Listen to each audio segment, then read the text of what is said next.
Hi ma'am, overall ஃபுல்லாக நான் finish பண்ணிட்டேன். எல்லா இடத்துக்குமே அந்த பேர்ல் செயின் கொடுத்து நான் முடித்த பிறகு என்னோடய அவுட்புட் இப்படி தான் இருந்துச்சு.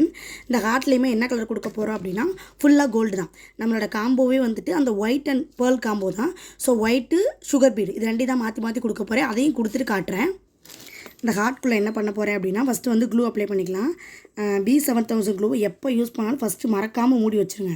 காற்று மட்டும் போச்சுன்னு வச்சுக்கோங்களேன், அவ்வளோதான். அதுக்கடுத்து நமக்கு யூஸ் பண்ணுறதுக்கே ரொம்ப கஷ்டமாக இருக்க மாதிரி இருக்கும். ஸோ நான் ஓவரால் ஃபுல்லாக B7000 க்ளூ வந்து அப்ளை பண்ணிவிட்டு நான் என்ன பண்ண போகிறேன்னா ஃபஸ்ட்டு லாக் பண்ணிடுங்க. லாக் பண்ணிவிட்டு சுகர் பீட் ஆன்டிக் பீடை கொஞ்சம் மாற்றி மாற்றி கொடுக்க போகிறேன் எல்லா இடத்துலையும். சும்மா ஸ்ப்ரேவே பண்ணுங்கள். சுகர் பீடாக கொடுத்துட்டு ஆன்டிக் பீட் ஒன்று வந்துருச்சு. ஓகே, சுகர் பீட் வந்து இது நம்மளோட ஆரி ஸ்டூடெண்ட்னா தெரியும். அப்படி தெரியாதவங்களுக்குமே நான் மெட்டீரியல் அப்டேட்டில் எல்லாமே சொல்லி கொடுத்துருப்பேன். ஓகேங்களா? இந்த ஒன்று மட்டும் ரொம்ப பெருசாக இருக்க மாதிரி இருக்குது, அதை எடுத்துடலாம். ஏன் இவ்வளோ உத்து கவனித்து பண்ணணுமான்னு கேட்டிங்கன்னா கண்டிப்பாக பண்ணணும். அப்போ தான் நமக்கு ஃபினிஷ்டு ப்ராடக்ட் வந்து பார்க்குறதுக்கு நல்லாயிருக்கும். இப்போ இதை கொடுத்து முடிச்ச பிறகு நான் முன்னாடியே சொன்ன மாதிரி ஒயிட் பேர்ல், ஏன்னா அது ஒயிட் பேசிக்காக தானே கொடுத்துருக்கோம். ஸோ அதையுமே நான் ஒரு 4-5 வைக்க போகிறேன். எல்லா இடத்துலையும் இல்லை. ஸோ அதுக்காக தான் அந்த கேப்புமே விட்டுருந்தேன் நான்.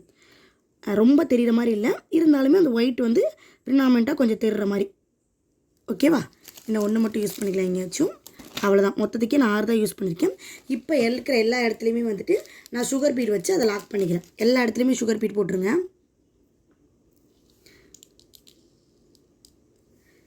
கொஞ்சம் மெதுவாக பண்ணணும். எல்லா வேலையும் முன்னாடியே சொன்ன மாதிரி தான்.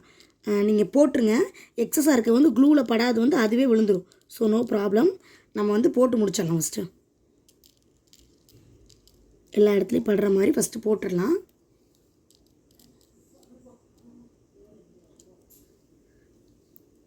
அந்த கேப் எல்லா கேப்பும் ஃபில் ஆகணும், அதை மறந்துடாதீங்க.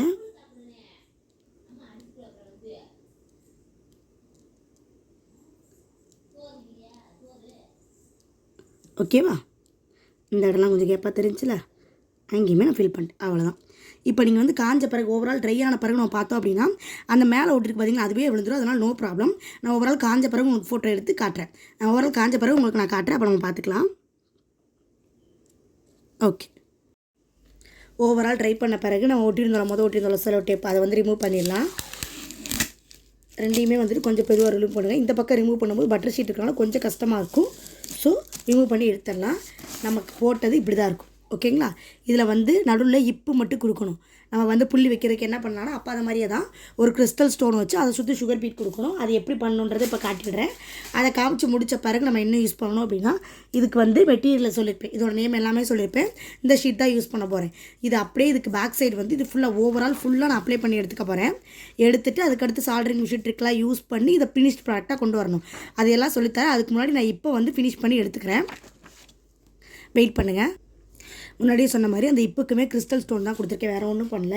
நம்மளோட ஷீட் இருக்குல்ல, அந்த ஷீட்டை வந்து அடியில் நமக்கு எவ்வளோ தேவையோ அந்த அளவுக்கு மட்டும் நான் கட் பண்ணி எடுத்துக்கிறேன். ஓவரால் ஃபுல்லாக இருக்க மாதிரி பார்த்துக்கோங்க. எனக்கு வந்து ஒரு ஸ்கொயர் ஷேப்பில் போதும். ஸோ அந்த ஷேப்பில் மட்டும் நான் மார்க் பண்ணி கட் பண்ணி எடுத்துக்கிறேன். நம்மளோட இந்த ஷீட்டில் ஃபஸ்ட்டு ஓவரால் ஃபுல்லாக B7000 க்ளூ அப்ளை பண்ணுங்கள். நீங்கள் மெட்டீரியல் காசு கவுண்ட் பண்ணும்போது க்ளூ எல்லாத்தையுமே சேர்த்து தான் கவுண்ட் பண்ணணும். ஓகேங்களா? ஓவரால் ஃபுல்லாக எல்லா இடத்துலையும் படுற மாதிரி ஃபஸ்ட்டு பண்ணிக்கலாம். இந்த கார்னர் எல்லா பக்கம் பண்ணிவிட்டு நம்மளோட அதுக்கு அடியில் கொண்டு போய் ஓகே ஃபிக்ஸ் பண்ணிடலாம். இங்கேக்குள்ளே கொஞ்சம் கம்மு பத்தாமல் இருக்குது. கம் வந்து எல்லா இடத்துலையும் அப்ளை பண்ணியிருக்கோமான்றதை உறுதி பண்ணிக்கோங்க. ஏன்னா நம்ம இதை சால்டரிங் மிஷின் ட்ரிக்லாம் யூஸ் பண்ணி கட் பண்ணி எடுக்கணும். ஸோ எல்லாமே எல்லா இடத்துலையும் பட்டிருக்கான்றதை கன்ஃபார்ம் பண்ணிட வேண்டியது. அவ்வளோதான். இது ஃபுல்லாக ஓவரால் ஒரு 12 மணி நேரமாச்சு ட்ரை ஆகணும். ட்ரை ஆன பிறகு தான் இதுக்கடுத்து நம்ம இதில் வேலையே பார்க்க முடியும். ஸோ இது நல்லா ட்ரை ஆகட்டும். இதோட கட்டிங் எல்லாத்தையுமே நான் அடுத்த வீடியோட கண்டினியூவில் போட்டு விட்றேன். ஓகேங்களா? இப்போ தெரியும்னு நினைக்கிறேன் ஏன் இந்த ப்ரூச் பின்னுக்கு 700 800 சார்ஜ் பண்ணுறாங்கன்றது. நமக்கு ப்ராடக்ட்ன்றதை விட நம்மளோட ஒர்க்கு டைமிங் ரொம்ப அதிகம். ப்ராடக்ட் ஓகே தான், கம்மியான அமௌண்ட்லேயே நம்ம பர்ச்சேஸ் பண்ணிடலாம். நீங்கள் சொல்கிற மாதிரி இல்லைன்னு சொல்லலாம். ஆனால் இது நம்ம பண்ணி முடிக்கிறதுக்கு மேக்ஸிமம் ஒரு 5 மணி நேரம் 6 மணி நேரம் ஆகுன்றப்போ கண்டிப்பாக அந்த சார்ஜ் பண்ணுறதுல ஒன்றும் தப்பு கிடையாது. ஏன்னா ஹேண்ட்மேட் ப்ராடக்ட் எல்லாமே கொஞ்சம் காஸ்ட்லி தான், இதில் தப்பு ஒன்றும் இல்லை.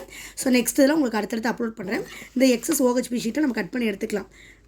இது தேவை கிடையாது. இதையுமே அதே மாதிரி நம்ம கட் பண்ணி எடுத்துக்கலாம். எல்லாமே ஃபுல்லாக ட்ரை ஆகட்டும். ட்ரை ஆன பிறகு நம்ம பார்த்துக்கலாம். ஓகேங்களா? பை.